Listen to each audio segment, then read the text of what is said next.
ساحة للعلم كنا نلتقي والحب والإخلاص زاد قلوبنا نمضي إلى نور اليقين ونرتقي قمم الفلاح وتاجنا. Assalamu alaikum wa rahmatullah, bienvenidos de nuevo a Consultas Islámicas. Hoy 15 de diciembre de 2016, correspondiente al día 16 del mes, el tercer mes del calendario islámico, Rabi' al-Awwal, el mes del nacimiento del profeta Muhammad sallallahu alaihi wasallam.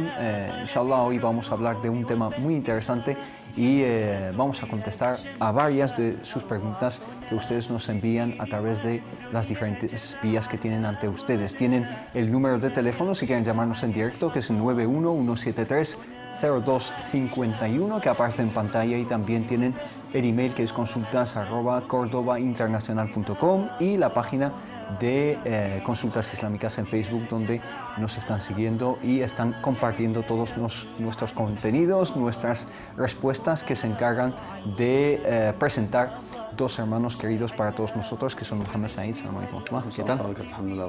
Y Tawfiq Shadil Harak, ¿qué tal?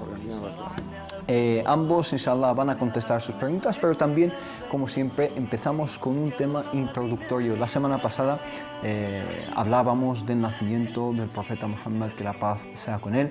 Hablábamos de la polémica que suele tener lugar, como siempre, en estas fechas, acerca de si conmemorar su nacimiento o no. Pero hoy nos vamos a centrar en un tema, como decía al principio, muy interesante, que es la sira, la biografía, la vida del profeta Muhammad, que la paz sea con él. Es decir, es un tema interesante y un área de estudio que todos nosotros pues deberíamos profundizar cada vez más. Desde luego, lo primero que se plantea es qué es la sira, ¿no? Una definición de lo que es la sira. ¿Qué es? En nombre de Allah, clemente y misericordioso, alabado sea Allah subhanahu wa ta'ala. Paz y bendiciones sobre su último mensajero profeta Muhammad, sobre su noble familia y sus nobles compañeros, y sobre todos nosotros que estamos siguiendo su sunnah y su sira también hasta el día del juicio final. Amén.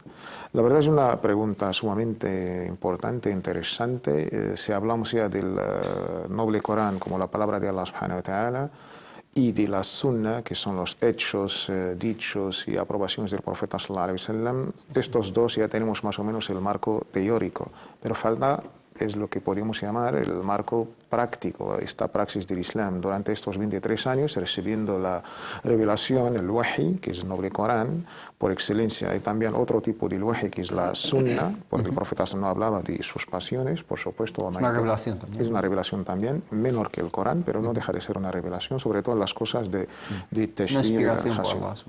Y de ahí, pues, esta práctica de estos dos, pues, lo ha llevado el profeta sallallahu alaihi wasallam durante estos 23 años. Pues, esto más o menos para entender el concepto de la sira, aunque nuestros sabios lo amplían desde su nacimiento, la paz sea con él, hasta su muerte. Durante esta época de 63 años más o menos, todos los acontecimientos relacionados con el profeta sallallahu alaihi wasallam, antes de ser profeta y mensajero, hasta su muerte, sus caracteres, sus modales, su vida en general, toda la historia es más o menos la sira, la vida, la biografía de nuestro amado y querido mensajero, la paz sea con él. Que las siras, es decir, los libros que tratan la vida del profeta Muhammad sallallahu alaihi wasallam, tanto la sira de Ibn Ishaq o Ibn Hisham como Rahiq al-Maktum del Mubarakfuri, pues empiezan incluso antes del nacimiento del profeta Muhammad sallallahu alaihi wasallam. Hermano Mohamed Said, ¿qué es la sira para ti? Pero también, ¿cuál es la diferencia entre sira y sunna? El hermano Tawfiq ha mencionado estos dos términos, entonces, ¿cómo diferenciar entre ellos? Bismillahirrahmanirrahim. Alhamdulillah, sallallahu alaihi wa baraka ala maulana rasulillahi wa alihi wa sahbihi wa ala. En el nombre de Allah, el misericordioso, el clemente, alabado sea Allah, que la paz y las bendiciones de Allah sean con su amado profeta Muhammad, sus familiares, compañeros y aquellos que siguieron su guía con bondad y rectitud hasta el día del juicio final.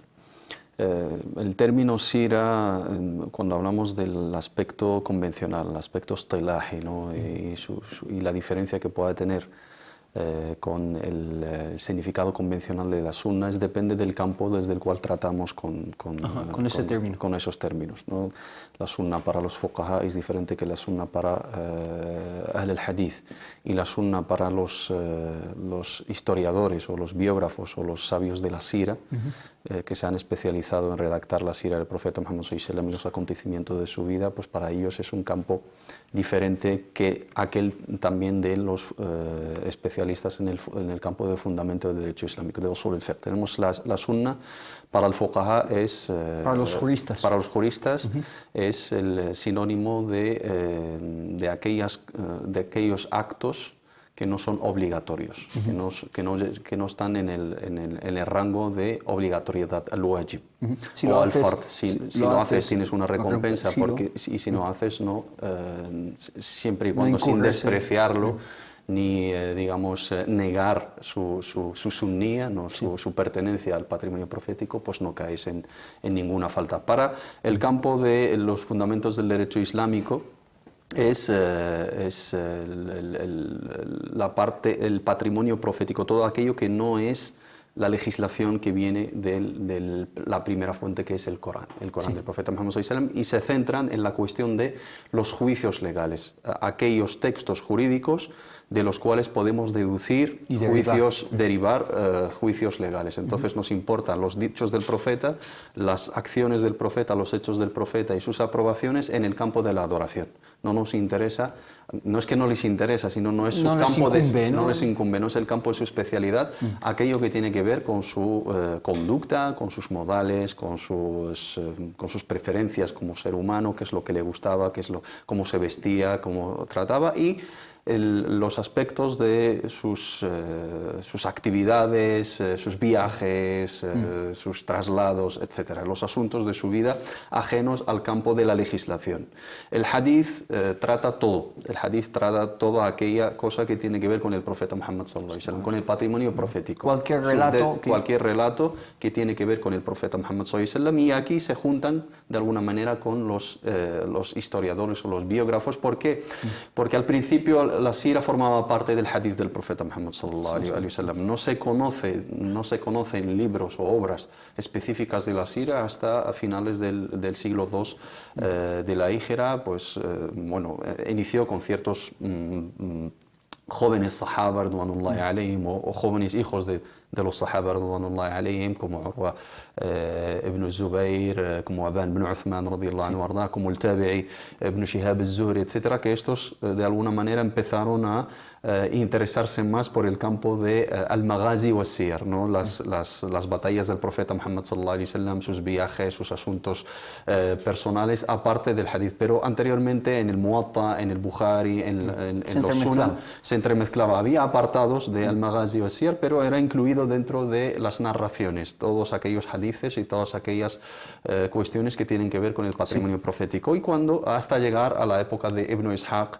rahimahullah ta'ala, y luego su discípulo Ibn Hisham, al-Waqidi, Abu Umar, etc. Y ahí empiezan a florecer o a salir a la luz, digamos, obras específicas de la sira del profeta Muhammad sallallahu alaihi wasallam, y les siguen luego grandes sabios posteriormente, como el Ibn Kathir en su Bidaya wa Nihaya, Ibn al-Athir en su historia, etc. Y luego los grandes sabios como Ibn Sayyid al-Nas en Uyun al-Athar, hasta llegar, por ejemplo, a las últimas obras como la que mencionaste, Rahiq al-Makhtum de al-Mubarakfuri, o otras que se han especializado en el campo de la sira, pero dentro del campo de la sira pues también han salido subcategorías, fiqh al-sira, al-shama'il, cosas, el nubuwa, etcétera, cosas que forman parte del cuerpo de la sira, pero son como apartados específicos. Muy específicos. Por ejemplo, el Shama'il son,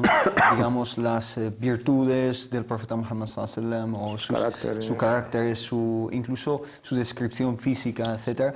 Y Dalail Nubuwa son los indicadores o los milagros que indican que el profeta Muhammad sallallahu alaihi wasallam era un profeta y un mensajero auténtico de Allah subhanahu wa ta'ala. Hermano Tawfiq, aquí se plantea la pregunta de ¿por qué? ¿No? ¿Por qué estudiar Sira? ¿Cuál es la importancia y cuáles son los objetivos de Sira? ¿Por qué se recopiló este corpus acerca del profeta Muhammad sallallahu alaihi wasallam? ¿Qué se quiere decir con ello de parte de quienes lo han escrito? Y ¿por qué deberíamos nosotros estudiarlo y meditarlo y tener constancia de ello? Y conciencia también acerca del profeta Muhammad sallallahu alaihi wasallam. Sí, es casi la pregunta, ¿cómo voy a ser musulmán? ¿Cómo voy a llevar a la práctica mi Islam? Sí. Contestando a esta pregunta, no tenemos más remedio de estudiar esta sira o esta vida o esta biografía del profeta Muhammad sallallahu alaihi wasallam.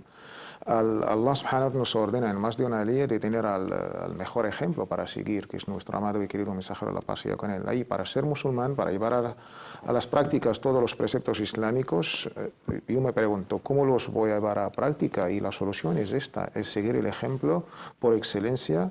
Además, es una orden imperativa de Allah subhanahu wa ta'ala, de nuestro bien amado y querido mensajero sallallahu alaihi wasallam. Sí, sí. Y de ahí viene la importancia de estudiar la sira, conocer a Muhammad sallallahu alaihi wasallam en todos los ámbitos de la vida, no solamente como mensajero y la parte de la ibadat y los actos de culto, como padre de familia, como trabajador, como presidente de Estado, yo creo que todos los ámbitos de la vida forman parte y ahí nuestro ejemplo es conocerle a fondo y la única, digamos, solución o manera es estudiar su vida. Después de conocer bien al profeta sallallahu alaihi wasallam, llegaremos al segundo estado, que es amarle.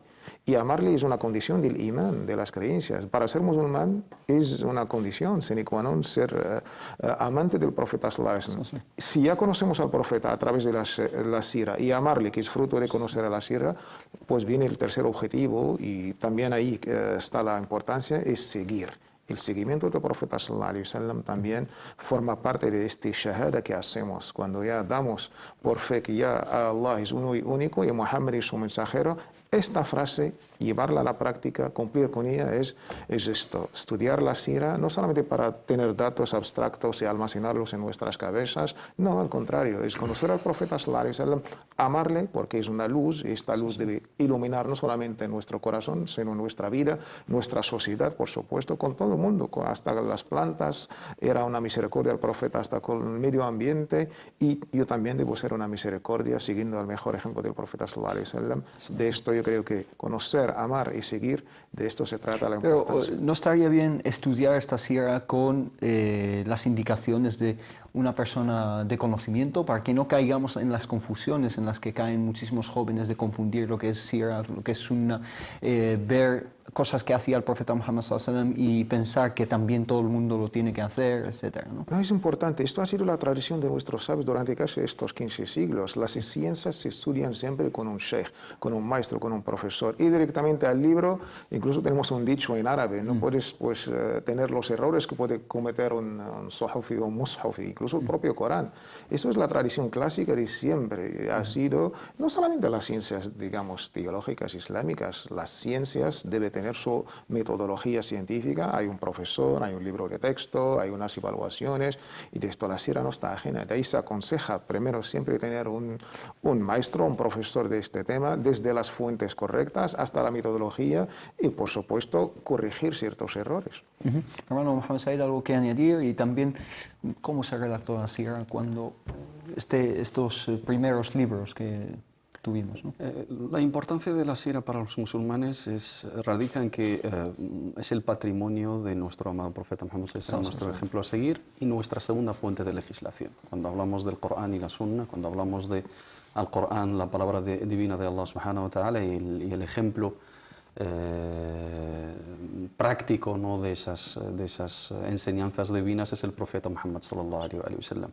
No existe ninguna biografía en la historia humana que tuvo digamos, que gozó del mismo interés y el mismo servicio de trabajo que se le dedicó a la sira del profeta Muhammad sallallahu alaihi wasallam, incluso con ese amor y con esa dedicación. Cuando vamos al apartado de la sira, vemos que los sahaba radhiyallahu anhum eran tan detallistas con el profeta Muhammad sallallahu alaihi wasallam que tenemos narraciones hasta del número de de los pelos blancos en su barba, en las canas, en su cabello, detalles de su zapato, detalles de recipiente con el cual hacía lo que le gusta, lo que no le gusta, cómo andaba. El profeta Muhammad sallallahu alaihi wasallam quizá es el personaje histórico del que más detalles y más información existe hoy en día. Si hablamos, por ejemplo, de otros profetas como Jesucristo, que la paz sea con él, pues no sabemos los detalles de su vida. Muchos líderes políticos, religiosos, históricos, pues en definitiva no tenemos este detalle al pormenor, ¿no? Uno de los orientalistas dijo que el profeta Muhammad es el único profeta o el único ser humano que nació en la luz, vivió en la luz y murió en la luz, en el sentido de que toda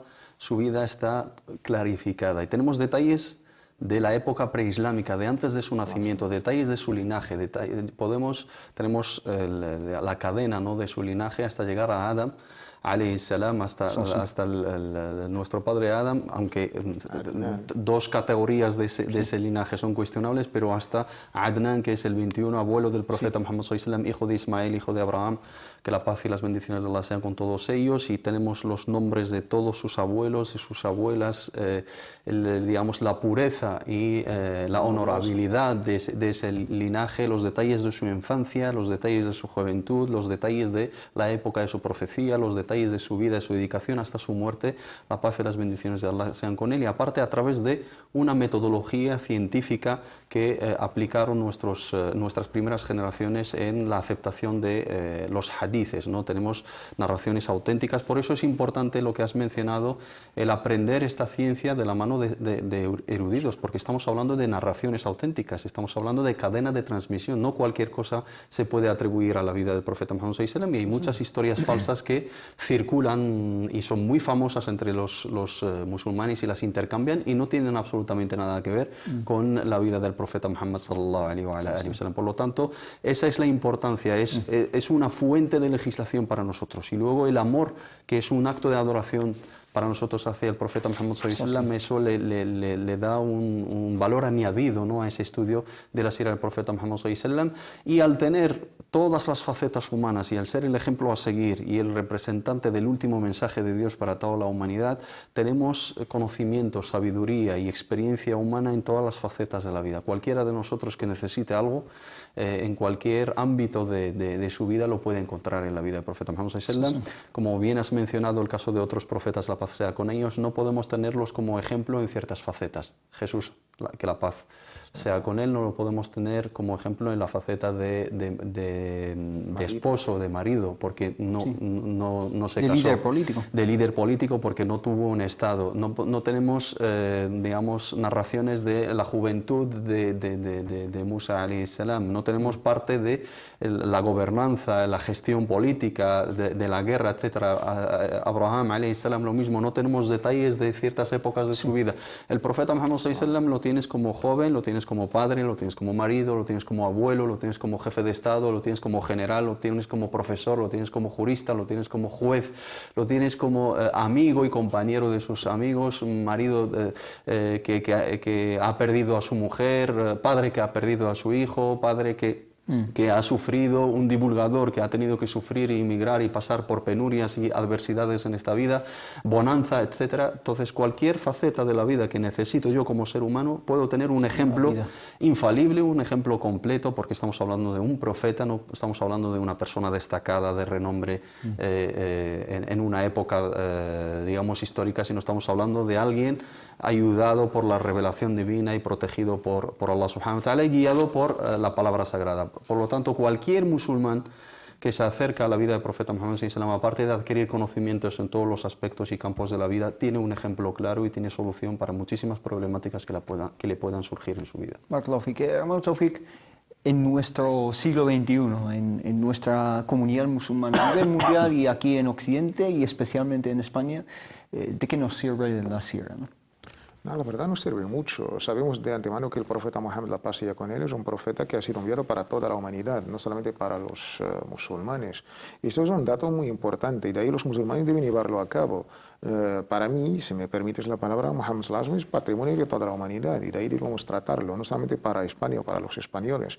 Aparte estamos hablando de cierto notorio arraigo histórico. El Islam forma parte, cuando digo el Islam, está ahí presente, Muhammad, la paz sea con él, su sira, sus sus principios, sus nobles, digamos, sunna y durante ya casi 10 siglos. Y por supuesto por no solamente estas líneas de identidad, pero también por estos musulmanes durante todo este tiempo y más ahora con estos dos musulmanes españoles que viven dentro del Estado español. Yo creo que Mohammed, la paz sea con él, puede aportar muchísimo y de ahí la importancia de nosotros, si somos de verdad representativos o embajadores de este gran hombre, profeta y mensajero, nuestro amado y querido Mohammed, la paz sea con él. Yo creo que tenemos una gran tarea para llevar como musulmanes españoles, dar a conocer quién era este gran hombre. Lamentable quizás si los libros de texto no se presenta de la mejor manera o incluso por los medios de comunicación se da cierta mala información, prejuicios y tal. Y ahí está el papel nuestro como, digamos, amantes, seguidores, musulmanes del último y el sello de todos los profetas y mensajeros, Mohammed, la paz sea con él. Pues yo creo que debemos dar a conocer quién era y esta tarea yo creo que es muy importante y la debemos llevar a cabo. Barakallahu fik. Tenemos al teléfono al hermano Mohammed desde Barcelona. Salam alaikum. Alaikum assalam wa rahmatullah. ¿Qué tal, hermano? Alhamdulillah. Adelante. Mira, mi pregunta es sobre el rezo. Sí. Porque levantando las manos, ¿cuántas veces hay que levantar las manos? Porque cuando yo entro en las mezquitas veo la gente levantando las manos de cualquier manera. Ajá. Es decir, quería saber cuántas veces hay que levantarlo y por qué. ajá, al hacer el rukú, al suyud, al levantarse, etc. Rukú, al suyud, al levantarse. Barakallahu fik. Pues enseguida le contestamos. ¿Alguna otra pregunta, hermano? Bueno, por hoy solo esta pregunta. Muy bien. Barakallahu fik. Salam alaikum. Gracias. Bueno, el tema de levantar la mano en la oración, ¿cuántas veces, en qué momentos, ¿no? Sí, hay diferentes narraciones y hay cierta divergencia respecto a esta cuestión, pero yo soy de la opinión que dice, después de constatar y repasar, digamos, las diferentes narraciones y los sahaba que nos han narrado la manera, la descripción detallada de la oración del profeta Muhammad sallallahu alaihi wasallam, llegamos a la conclusión de que el profeta Muhammad sallallahu alaihi wasallam hacía ese movimiento de la mano durante 4 veces o en 4 movimientos. Sí. En el momento de takbirat al-ihram, la primera del inicio, Allahu Akbar, tiene que estar bimuhadathi al-manakib, como vienen las narraciones, a la altura de los hombros, o a veces ciertas narraciones bimuhadathi al-udunayn, hay algunos que el muhadath, la cercanía la interpretan como el contacto. Tocar, entonces vuelven con sus manos así y es incorrecto, simplemente tienen que llegar a esta parte y hacer Allahu Akbar, que vaya simultáneamente con el takbir antes o después, eso no altera y todas las narraciones lo recogen. Allahu Akbar, Allahu Akbar o Allahu Akbar y luego hago el movimiento de la mano.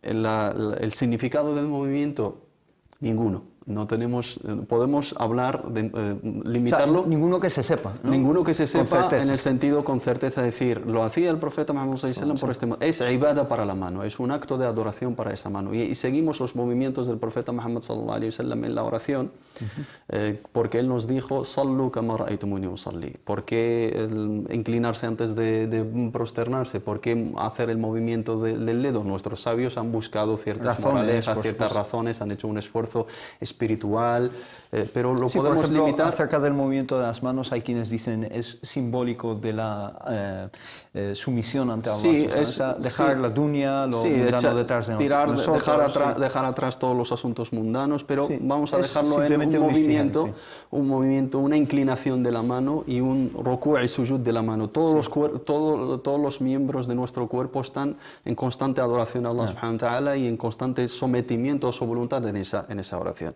Los momentos en los cuales hay que hacer ese movimiento, takbirat al-ihram, la del inicio, En el momento de hacer el ruku', bajar al ruku', levantarse de ruku', y esto se repite en cada unidad de oración, y luego la cuarta, al levantarse de at-tashahhud al-awsat, de hacer at-tashahhud en los rezos que son cuádruples, que son de 4 o de 3, los que son de más de 2. Entonces, en el momento de takbirat al-ihram, en el momento de hacer el ruku', en el momento de raf' min al-ruku', reincorporarse de la inclinación y levantarse del at-tashahhud al-awsat, y esto viene en Sifat Salat al-Nabi. Y al levantarse del sujud, al levantarse del sujud, no está, aunque existen narraciones también, por eso he adelantado que hay cierta divergencia, pero si hacemos un estudio de esas narraciones se puede resumir en esos 4 momentos, y esa es la narración de Abdullah ibn Umar radiyallahu anhu arda, el hijo de Umar y uno de los grandes sahaba que seguían exhaustivamente los movimientos de rezo del profeta Muhammad sallallahu alaihi wasallam. Hermano Taufik, algo que añadir y una pregunta. ¿Esto altera la validez de nuestra oración si no lo hacemos ese número de veces o lo hacemos en el momento equivocado, etcétera? No, para nada.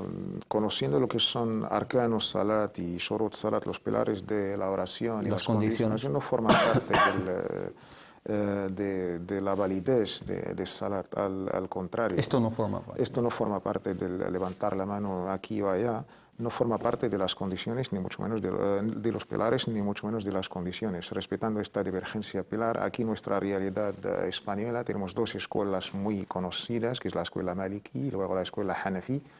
Por ya sabemos, la geografía de los musulmanes que están aquí. La escuela Maliki tiene una opinión, solamente se hace takbir casi una vez, la takbir del inicio, y no levantan la mano para nada. Sin embargo, tenemos la otra escuela de nuestros hermanos, los de origen pakistaní, la Hanafi, levantan la mano en toda palabra Allahu Akbar. Sí, Pakistán, la India, Bangladesh. Todo lo que sigue esta escuela, por estudio, por tradición, ni siquiera pero el libro que ha mencionado el hermano Muhammad Said es interesante. El Sheikh Albani, que su especialidad es el hadith, ha hecho cierta comparación y un estudio comparativo basándose más las opiniones de la escuela sobre la autenticidad de estos hadiths, y llegó a esta conclusión de estos 4, digamos, momentos dentro de la salat: el inicio, takbirat al-ihram, a la hora de hacer el ruku' y al levantarse, y luego levantarse de la segunda raka en los rezos de 3 o 4 rakat. Más o menos podemos compaginar entre las 2 escuelas, pero siempre y cuando saber que no forman parte ni de los pilares ni de las condiciones de salat. Salat es válida, inshallah. Y además existe esta divergencia entre las escuelas jurídicas y es totalmente aceptable y natural, ¿no? Barakallahu fikum, inshallah nos vamos a una breve pausa y volvemos enseguida en Consultas Islámicas.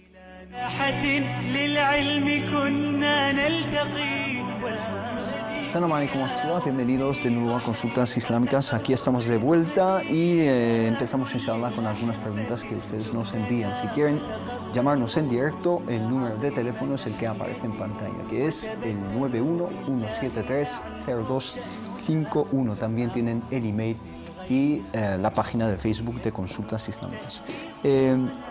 Nos pregunta Penélope. Penélope dice: Assalamu alaikum, una consulta. Córdoba Internacional TV es sunita, chiita, sufí, wahabí, khariji. Bueno, ¿a qué rama del Islam, mejor dicho, pertenece Córdoba Internacional TV? Es lo que nos pregunta a través de nuestra página. Gracias a Dios en el Islam no tenemos un departamento, un clero que representa al Islam. Es que el Islam no lo podemos, incluso la propia, digamos, empresa ya está muy explícita en esto. Pues Córdoba es un canal de televisión pues, cultural de referencias islámicas y sin catalogarlo en una escuela. Es nuestro problema que nos padecemos hoy en día, es este sectarismo y estas divisiones de lo que ya está más dividido que nunca. Todas estas escuelas que la hermana ha citado pues pertenecen al legado islámico y sabemos que el único infalible en esto es nuestro amado y querido mensajero sallallahu alaihi wasallam. Y Córdoba no pretende representar al Islam. El Islam es mucho más grande que un canal de televisión, con un jeque, un libro, un grupo. Debemos tener este espíritu de hermandad, y alhamdulillah, el Islam, Allah subhanahu wa ta'ala lo ha garantizado, lo ha conservado con sus dos fuentes sagradas, que es el noble Corán y la auténtica Sunna. Más allá, pues hay un ijtihad, un esfuerzo interpretativo y también a la praxis de llevarlo a cabo.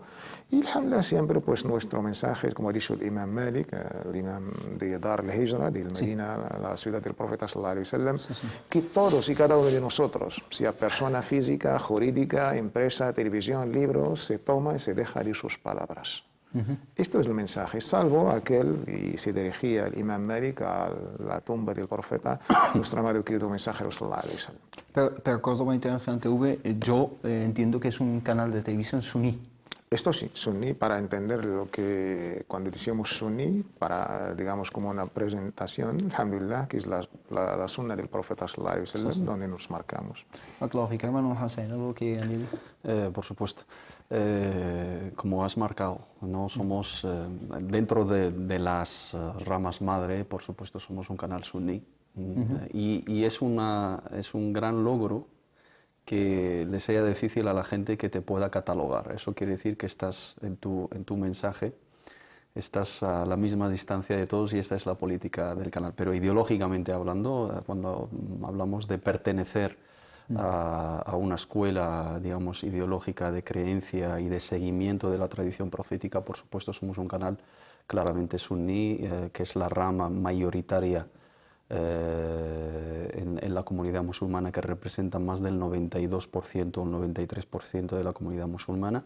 Dentro de la escuela suní, dentro de lo que es la rama predominante o principal suní, pues estamos a la misma distancia de todas las otras corrientes, siempre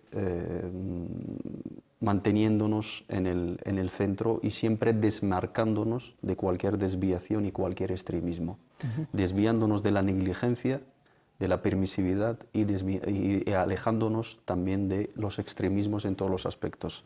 Siempre hemos dejado claro esa postura, un mensaje que no pretende, por supuesto, como dijo el hermano Tawfiq, representar el Islam, porque nadie puede atribuirse ese don o esa tarea, porque sería imposible.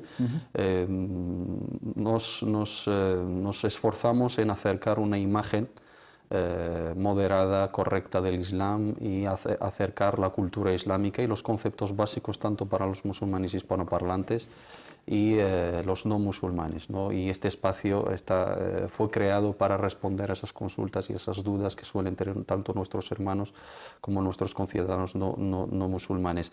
En el aspecto de la aqida, en el aspecto de la jurisprudencia, en el aspecto del ijtihad, del esfuerzo intelectual, el aspecto de la lectura histórica, siempre hemos sido pioneros en este sentido, alhamdulillah, y valientes, no a nivel personal, sino a nivel de toda la política del canal, de respetar la divergencia, respetar la riqueza y la diversidad dentro de nuestro patrimonio jurídico y histórico. Siempre en consultas islámicas siempre hablamos de las cuatro escuelas principales, incluso salimos más allá.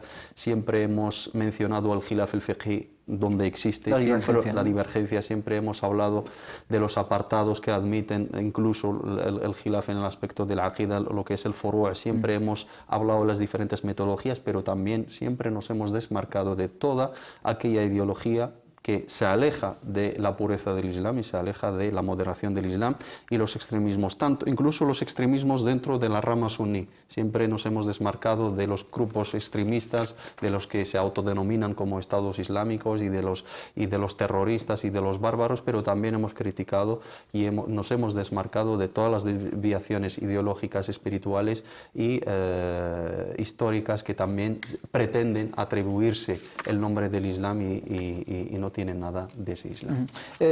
Como bien dices, si te critican de ambos ambos extremos, Estás en el centro. estás en el centro, ¿no? Y eso es algo bastante positivo. Y es muy bueno, simplemente- es muy bueno que no puedan definirte, porque realmente, como he dicho anteriormente, estás en el centro y estás a la misma distancia de todas las corrientes, y eso no quiere decir que no te desmarques y no dejes claro tu ideología en lo que es unánimemente consensuado entre la mayoría de los musulmanes, en aquellas cosas que admiten interpretaciones, diversidad. Yo creo que, como he dicho anteriormente, hemos sido pioneros en eso y lo hemos establecido y lo defendemos y lo seguimos fomentando, respetar la divergencia dentro del Islam en aquello que sí admite divergencia.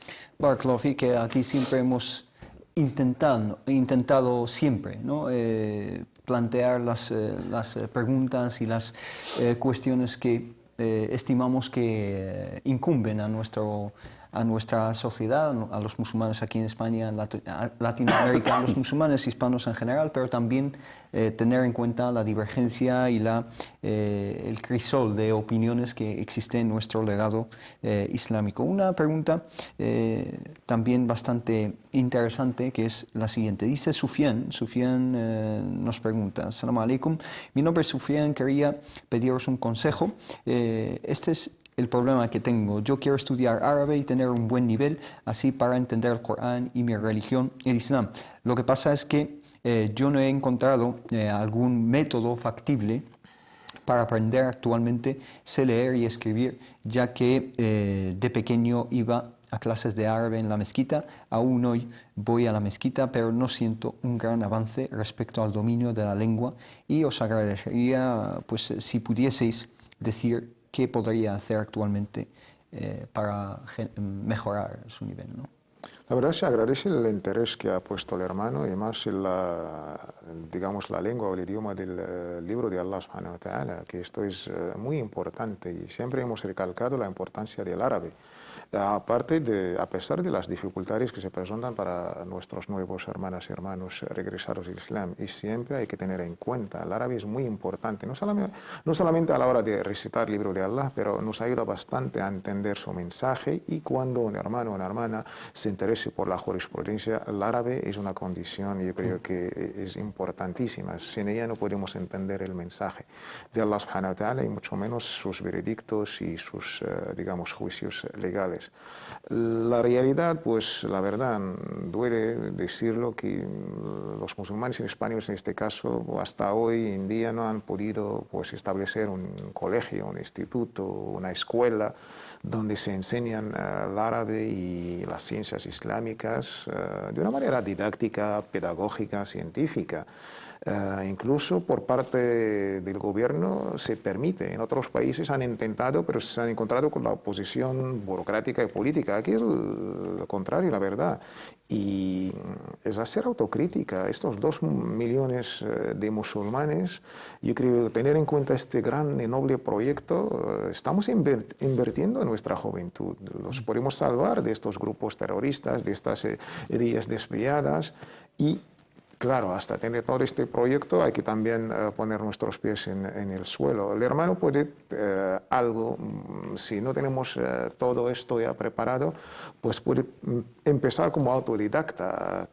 Dice que está incluso dispuesto a viajar para aprender en el extranjero, ¿no? Pues en el extranjero sí que hay. Aquí mismo en Francia está la Facultad de Château-Chinon, en París la Facultad de Ciencias Islámicas, en Londres también hay. En Norte de África también. A Norte de África por excelencia. Ahí a cualquier país, alhamdulillah, pues el hermano puede ya matricularse, estudios superiores, universitarios, allá el tema es más. Pero hasta ahí yo creo que también los hermanos deben llevar la iniciativa, no esperan del otro, que se juntan un grupito, que toman un libro de texto, que buscan la ayuda de un imam, alguien que ha estudiado en Marruecos.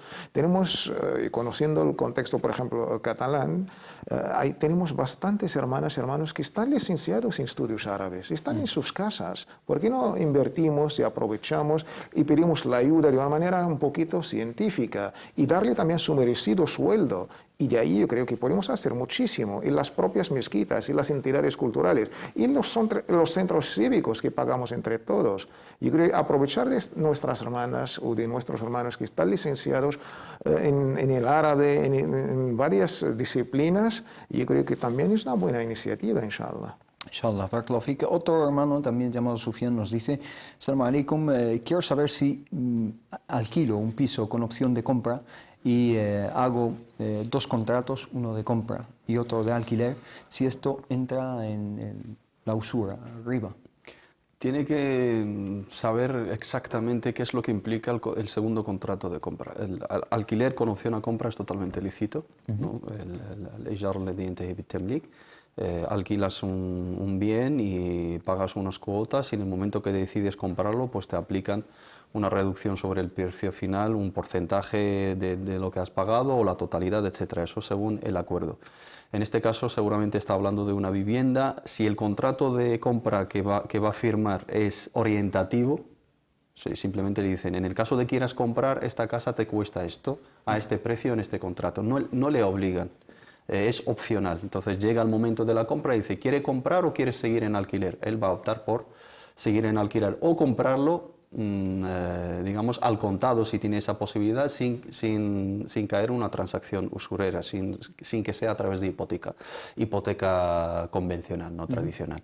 Pero si el contrato de compra, aparte del alquiler, es obligatorio, no es simplemente orientativo, le dicen: este es la cuota de alquiler con opción a compra en 3 años. Cuando acaban los 3 años, estás obligado a comprar con estas condiciones. No debe firmar ese contrato ni entrar en esa transacción. Resumiendo, si la compra es opcional y puede evitarla si no tiene la posibilidad de comprarlo al contado, el contrato de alquiler con opción a compra es totalmente lícito. Pero si la compra es obligatoria, en el momento que firma, está firmando una hipoteca a 3 años o a 4 años que luego se le va a obligar a comprar y luego no puede, digamos, rescindir ese contrato, sino con las penalizaciones pertinentes, por lo tanto evitarlo.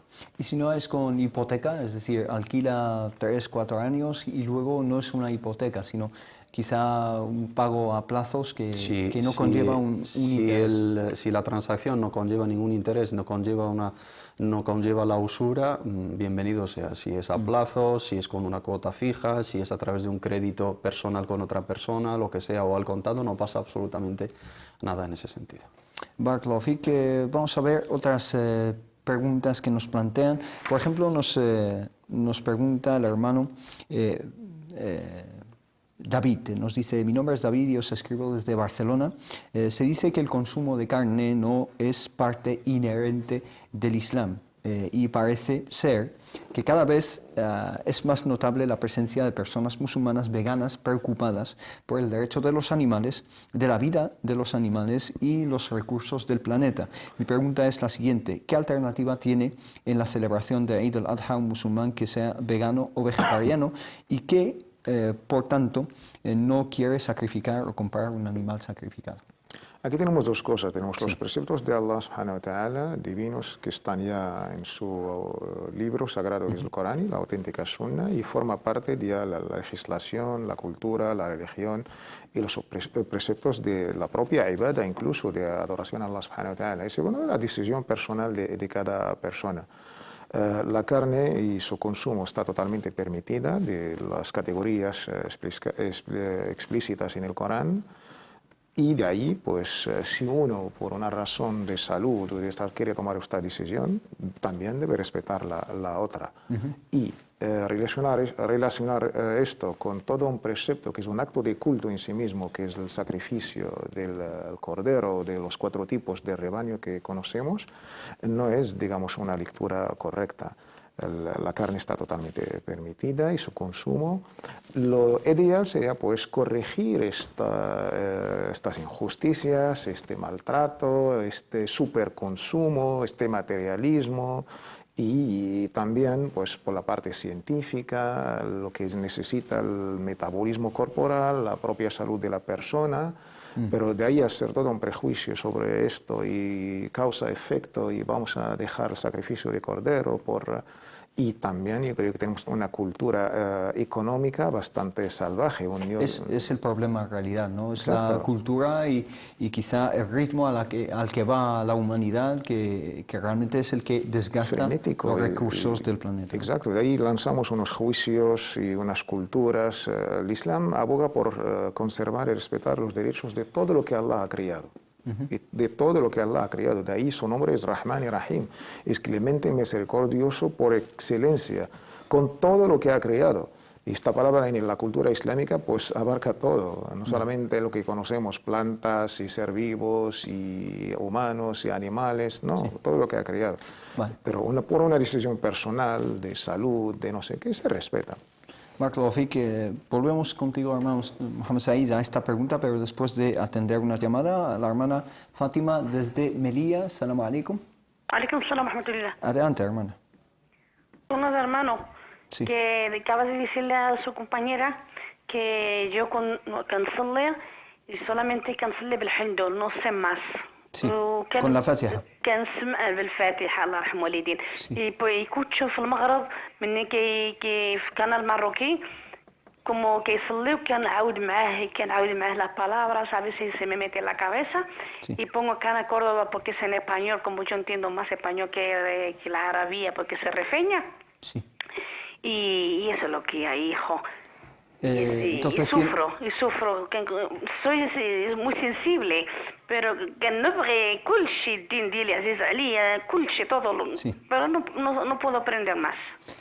Vale. No se me mete en la cabeza, en ese momento lo digo, después me preguntas si ya no lo tengo la memoria borrado. Pero se refiere al Corán, ¿no? El Corán, يا ولدي Y a los dua y todo eso, ¿no? La adhiya. sí.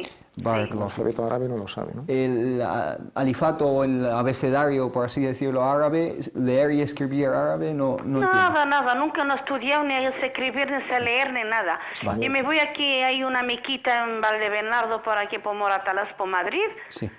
Y la verdad yo no estoy trabajando y no estoy cobrando nada, no tengo malas cosas personales Sí. y son 20 euros. Hijo, pues yo no voy, la verdad, ¿qué Ya. te voy a decir? No voy. Vale, pues enseguida le indicamos algo. Shukran, Barakallahu fik. muchísimas gracias. Assalamu alaikum. Gracias, Gracias a usted. Bueno, un problema que tiene, enseguida le contestamos, lo dejamos pendiente, simplemente escuchar tu opinión acerca de la pregunta de David, hermano José. Se respetan las tendencias personales a nivel de gustos y a nivel de preferencia y a nivel digamos, de casos específicos de salud, de alergias, etc. Pero a través de nuestra tendencia personal cuestionar preceptos no vamos a ser más misericordiosos que el Creador y no vamos a ser más conocedores que nuestro Creador. Si el más misericordioso estableció una función para ciertas criaturas y estableció un orden en este universo, no podemos ser nosotros más misericordiosos y más atentos con ciertos recursos que el propio Creador. El sacar las cosas de contexto es injusto también, ¿no? Hablar, denunciar, ¿no? ese exceso en el consumo, ese ritmo frenético en la industria cárnica, los productos transgénicos, falta de ética, los productos químicos. Ahí estamos totalmente de acuerdo y esa es la filosofía del Islam. El Islam siempre opta por lo sano y opta por lo beneficioso. Una filosofía a la hora de legislación, permitirles lo bueno, lo saludable, lo biológico, lo que aporta beneficio y alejarles de todo perjuicio, todo lo que es nocivo, todo lo que es perjudicial para su salud, para su vida, para su alma, para su intelecto, en todos los aspectos de la vida. Entonces la filosofía del Islam es esta. Juzgar los preceptos islámicos en base a la mala conducta o juzgar, digamos, el orden de la vida, el orden natural de la vida en base a la mala conducta de los seres humanos, yo creo que es caer en una injusticia. El aspecto personal se respeta, pero claro, cuando hay una interacción, digamos, una interferencia, mejor dicho, con preceptos religiosos, tú como musulmán tienes el sacrificio como una tradición confirmada del profeta Muhammad sallallahu alaihi wasallam. Si haces el hajj con la modalidad de tamattu' al qiran, tienes que ofrecer una ofrenda y hacer un hadi. Si tienes una aqiqa, tienes que hacer la ofrenda. Si haces un nadr, etc. Entonces, puedes no comer, puedes ser vegano, puedes ser vegetariano, por supuesto, pero eso no cuestiona los preceptos ni demoniza a aquellas personas que siguen esos preceptos, pero siempre teniendo presente las recomendaciones del Islam en la excelencia en el trato, en el buen trato. ¿Limita también el consumo? ¿El Islam hay alguna indicación a que no es muy aconsejable abusar del consumo de carne? No hay textos, digamos, explícitos en este aspecto, pero todos los excesos en el Islam son rechazados y son denunciados en cualquier aspecto de la vida. Cualquier cosa que nos deba a caer en el israf, en el derroche, en el exceso y en el mal uso, hasta en el recurso más importante, en el agua, en la práctica religiosa. El profeta Muhammad sallallahu alaihi wasallam nos enseña, si estamos haciendo la ablución en un océano, tenemos que ser moderados en el consumo del agua y, digamos, economizar ese recurso humano y utilizar lo justo. Estás utilizando el agua del océano para la ablución, que son para un río, como en el o un hadith. río corriente, como viene en las narraciones. Cualquier exceso es rechazado en el Islam. Inna Allah la yuhibbul musrifin. Allah no ama a los derrochadores, no ama a los que se exceden en el consumo, pero no hay nada específico que nos limite el consumo de tal sustancia o tal alimento, o lo cual el profeta Muhammad sallallahu alaihi wasallam, uno de sus mejores manjares, el profeta Muhammad sallallahu alaihi wasallam, es la carne, digamos, de la paletilla de cordero, y es carne. Y Allah en el Sagrado Corán nos dice: "Wal-budna ja'alnaha lakum min sha'airillahi lakum fiha khair". Digamos, los rebaños que podemos nosotros sacrificar o utilizarlos, dice Allah subhanahu wa ta'ala, en ellos tenemos un beneficio social, un beneficio económico y un beneficio gastronómico y saludable incluso. Barakallahu fik, que muchas veces las cuestiones que se generan acerca de este tema, acerca de la Eid al-Adha, muchas veces cuando llega esa fecha, pues empieza la gente a hablar de consumo de carne, etc. Se debe especialmente porque los musulmanes en muchas partes del mundo están inclinándose al consumismo, al materialismo, y eso da una mala imagen de esos preceptos y esas enseñanzas del Islam. Hermano Taufik, la pregunta de la hermana Fátima, ella le cuesta muchísimo, como nos ha explicado, pues entender y memorizar sobre todo pues los pasajes del Corán que necesita para rezar, los ad'iyah, las súplicas. No sabe leer, no sabe escribir en árabe. Dice que le gusta rezar, le gusta el Islam, pero tiene este problema, ¿no? La verdad, desde aquí felicitamos a nuestra hermana por su preocupación por un pilar importantísimo de nuestra amada y querida religión islámica. Se trata ni más ni menos de Salat, que es Imaduddin, que es el pilar de todo este edificio del Islam.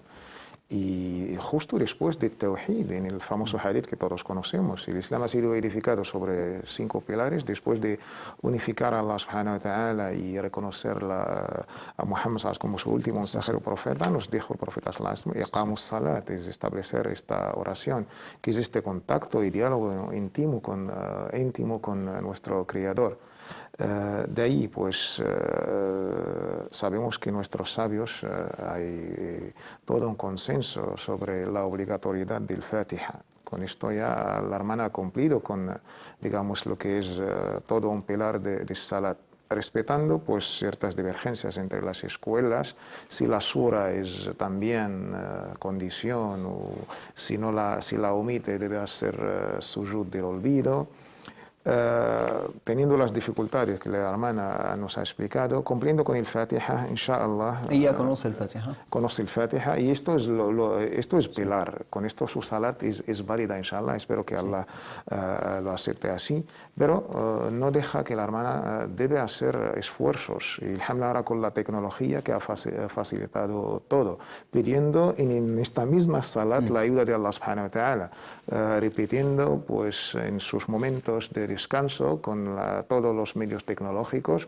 Incluso entiendo que la hermana sabe el alfabeto español. Le aconsejo a la hermana que ponga unas horas de estas horas cortitas, Surat 112, 113, 114, que todos conocemos. Sí. Lo pone en papel en el momento de salat, lo puede leer. Es la transcripción latina incluso por un tiempo. Luego, inshallah, con la ayuda de Allah lo va a memorizar, y así tendrá sura junto con el Fatiha. Que además, si memoriza una sola ayah, pues puede también, utilizarla. Sí, es válida. Y lo puede repetir en la segunda raka también. Es decir, si usted, pues, o la persona que esté en esta situación, memoriza una sola ayah, que es una frase, pues lo puede repetir varias veces en la misma oración, y también algunos pasajes del Corán pues son una línea o 2 líneas. Si eso se puede memorizar en una semana, pues ya lo tiene para siempre, inshallah. Hermano Mohamed Said, ¿algo que añadir? No, es importante que no se preocupe por la validez de su oración, porque es totalmente válida, inshallah ta'ala. Allah subhanahu wa ta'ala tiene en cuenta, digamos, la capacidad de aprendizaje, la capacidad de cada uno de nosotros, ¿no? Aquella persona que tiene ciertos límites a la hora de memorizar, aprender los textos, incluso para los hermanos recién regresados al Islam, que todavía no saben árabe, incluso en el fiqh se recoge un apartado para aquellas personas que no pueden ni siquiera llegar al Fatiha, hacer el tasbih. Aquella persona que ni siquiera memoriza el Fatiha y no puede memorizar el Fatiha, no tiene tiempo, una persona avanzada de edad, una persona que no sabe absolutamente nada de árabe y tiene que hacer un grandísimo esfuerzo para empezar a memorizar 7 versículos de Surat al-Fatiha, que haga el tasbih hasta, en un tiempo, digamos, en una franja, hasta cubrir el tiempo de la recitación de Surat al-Fatiha. Subhanallah, alhamdulillah, la ilaha illallah, Allahu akbar, y eso es totalmente válido. Luego los dichos de la oración, que se limite a lo mínimo, el-takbirat y una tasbiha, subhana rabbi al-azim, subhana rabbi al-a'la en el sujud, sami Allahu liman hamida, rabbana wa lakal hamd. Si memoriza el tashahhud bien, sino que haga el adhkar, que haga el recuerdo, que haga el tasbih. En su caso, memoriza Surat al-Fatiha y tiene el mínimo de los dichos de adhkar as-salah, y no tiene capacidad, dice, y ha hecho esfuerzo y no puede memorizar nada, con que memorice una alea, como tú has dicho, Allahu la ilaha illahu, eso cualquiera de nosotros lo puede memorizar. Esto le vale, aparte de Surat al-Fatiha, para cubrir todas las oraciones. Que no puede ni siquiera memorizar una frase, con que sepa Surat al-Fatiha es más que suficiente para su caso, ¿no? Para el caso de aquellas personas que no pueden aprender, que no tienen recursos para aprender, porque no tienen tiempo, no tienen recursos, no tienen posibilidad intelectual para hacerlo. Lo más importante, su rezo es válido, inshallah ta'ala, y lo más importante en la oración para estos casos es estar presente en la oración, porque el mismo profeta Muhammad sallallahu alaihi wasallam nos dice que uno de nosotros reza y no se llevará de su rezo sino la 10ª parte, la 8ª parte, la 6ª parte, la 4ª parte o la mitad. Y no dijo el profeta Muhammad sallallahu alaihi wasallam que uno de nosotros se lleva toda la parte, porque pocas veces estamos centrados y concentrados y emocionados en nuestra oración. Puedes saber el Fatiha y saber todo el Corán y recitar suras largas, pero tu mente está totalmente distraída y descuidada y no te beneficias de la oración. Y puedes saber simplemente Surat al-Fatiha y el tasbihat, subhana rabbi al-azim, subhana rabbi al-a'la, y tu corazón está totalmente entregado a la oración. Llevarte más de lo que se lleva una persona. Tu rezo tiene muchísimo más peso que memoriza todo el que aquella persona que memoriza todo el Corán, por supuesto. Simplemente dar las gracias a ambos hermanos. Mohamed Said, muchísimas gracias. Un placer.